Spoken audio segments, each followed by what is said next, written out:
In the heart of an ancient forest, where towering trees whispered with the wind and the soft hum of nature filled the air, lived a person at peace with the world. Their home was not built of stone or wood, but rather woven into the fabric of the land itself, nestled beneath the canopy where the sunlight dappled through the leaves like golden rain. Here, time flowed differently, slower, allowing each moment to unfurl in its own quiet grace. Each morning they woke to the sound of birdsong, the chorus of life stirring as the forest greeted the day. There was no rush, no urgency. They rose when they felt the call of the dawn, stepping barefoot into the cool earth, feeling the pulse of the world beneath their feet. The scent of pine and moss filled their lungs as they moved through the woods, listening to the rhythms of the trees and the rustle of the underbrush. Foraging was not just a necessity, but a joyful communion with the land. Berries ripe from the vine, mushrooms hidden beneath fallen leaves, and wild herbs that whispered secrets of healing all revealed themselves as gifts. Each meal was a creation of nature's bounty, gathered with reverence and gratitude. The sweetness of the forest fruits, the crispness of wild greens, the earthy warmth of root vegetables, all were savored, not just as sustenance, but as a reminder of the interconnectedness of all things.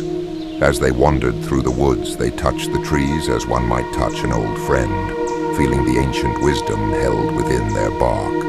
There was no need for words. The forest spoke in silence, in the flutter of a leaf, the sway of a branch, the gentle caress of the breeze. It offered companionship, solace, and endless inspiration. They felt the strength of the oak, the flexibility of the willow, the perseverance of the ivy that clung and climbed toward the light. At the end of each day, as the sun dipped low and the sky blushed with twilight, they sat by a small fire, the flickering flames a mirror of the stars that would soon appear overhead.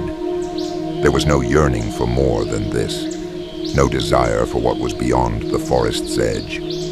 Here they had found the fullness of life. In the simplicity of living with the land, in harmony with the rhythms of the earth, they knew a contentment that no city or possession could offer.